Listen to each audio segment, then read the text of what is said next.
আমাকে পেতে চাই আল্লাহকে যে পাইতে চাই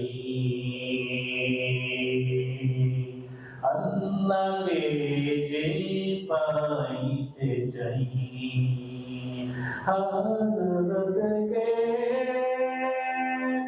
ভালোবেসে আল্লাহকে যে পাইতে চাই আরশ কুরসি লৌহে কলম আল্লাহকে যে পাইতে চাই।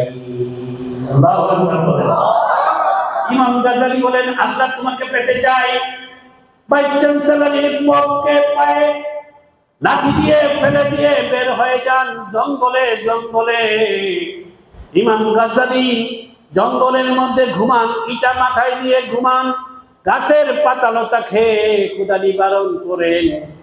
খুশকু খুশকু চোর যিনি ভাইস চ্যান্সেলর থাকা অবস্থায় শরীরের মধ্যে দামি লক্ষ টাকার মূল্যের সাফানি ছিল তার শরীরের মধ্যে, তার বডির মধ্যে।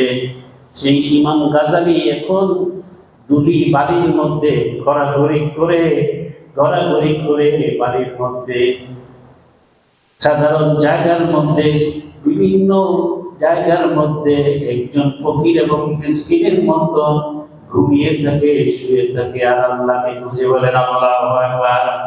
এভাবে কষ্ট করতে করতে আল্লাহকে খুঁজতে খুঁজতে খালি কয় মনিব তোমাকে পেতে চাই, মনিব তোমাকে পেতে চাই, তোমাকে দেখতে চাই, পেতে চাই, ধরা দাও দেখতে চাই, পেতে চাই। যেমন আমাদের বাংলাদেশের সবচেয়ে বড় আলেম, সমস্ত আলেম ওলামাদের আইডল, সব আলেম ওলামাদের গর্বের ধন, যার উপরে কেউ নাই, যিনি হরফুল মোল্লা, সকল কাজের কাজী, হার লাইনে মাহের যিনি ছিলেন, আমাদের আইডল, আমাদের আদর্শ, আমাদের গর্বের দল।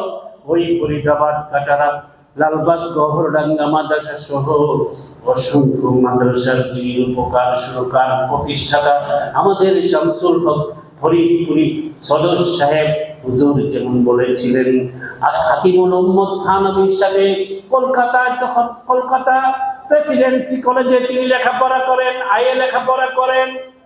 থানভী রহমতুল্লাহ আলাইহি কলকাতার সফর ওয়াজ মাহফিলের পরে জনগণ সবাই তার সাথে মুসাফা করতেছে, যেমন চরমোনাই পিসাব আসলে মাহফিলের পরে সবাই মুসাফা করে লাইন ধরে, ঠিক না বেঠিক? থানভী রহমতুল্লাহ আলাইহি বয়ান শেষ তো সবাই মুসাফার জন্য লাইন ধরছে।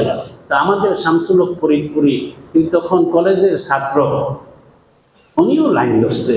উনি আগের থেকে হাকিমুল উম্মতের ভক্ত, হাকিমুল উম্মতের লিখনি পড়েন, তার লিখনি, তার বই, তার মাসিক ম্যাগাজিন, মাসিক নিয়ামত উনি পড়েন, ওইরা ভক্ত হয়ে গেছে। বাবা তো চায় ছেলেকে ব্যারিস্টার বানাইতে, বড় ডাক্তার ইঞ্জিনিয়ার বানাইতে, কিন্তু শামসুল হক ফরিদপুরির মনটা পড়ে রয়েছে মসজিদে মাদ্রাসার দিকে, যে আমি একজন আলেম হব, দিনের খেদমতগার হব। কিন্তু বাবা তো রাজি হয় না। বাবা বলে যে ছেলে তো মেরিটোরিয়াস, মেধাবী, অনেক, তার মেধা অনেক প্রখর, তাকে ব্যারিস্টার ইঞ্জিনিয়ার বানাবে। কিন্তু তার মনটা তো ধর্মের মধ্যে ঘুরে গেছে, দিনের মধ্যে ঢুকে গেছে। মোনাজাত করছে, মোনাজাতের পরে লাইন ধরছে, সবাই মুসাফা করতেছে। শামসুল হক ফরিদপুরি ইচ্ছা করে সবার শেষে মুসাফা হয়ে যায়, সবার শেষে আমি মুসাফা করবো, কারণ আমার একটা কথা আছে, হাকিমুল উম্মতের কাছে জিজ্ঞেস করবো একটা কথা। এই জন্য ঝামেলা শেষ হলে সবার শেষে মুসাফা কইরা জিজ্ঞেস করবো। তো সর্বশেষ লাইনে দাঁড়াইছে মুসাফা কইরা, ব্যাট শার্ট পরা, জিজ্ঞেস করতেছে হুজুর একটা প্রশ্ন করি। তো বলো বাবা, কি প্রশ্ন বলো? হাকিমুল উম্মত বলতেছে বলো। শামসুল হক ফরিদপুরি বলেন যে আল্লাহকে কিভাবে পাওয়া যাবে?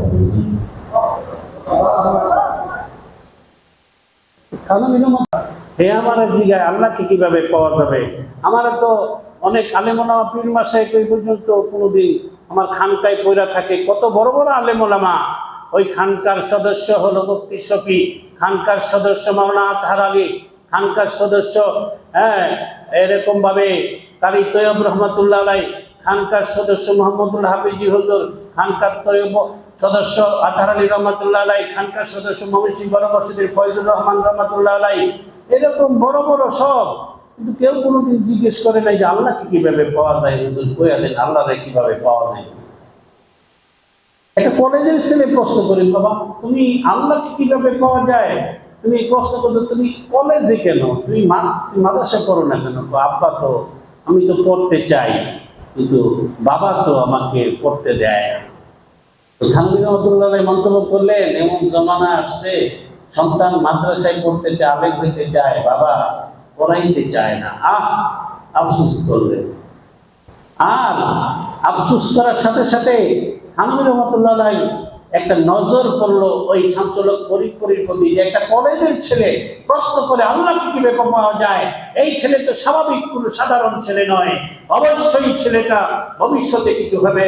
আল্লাহর ওলির নেক নজর করেছে, নেক দৃষ্টি করেছে, যার জন্য শামসুল ফরিদপুরি কলেজ ছেড়েছেন, লেখাপড়া ছেড়ে দিয়ে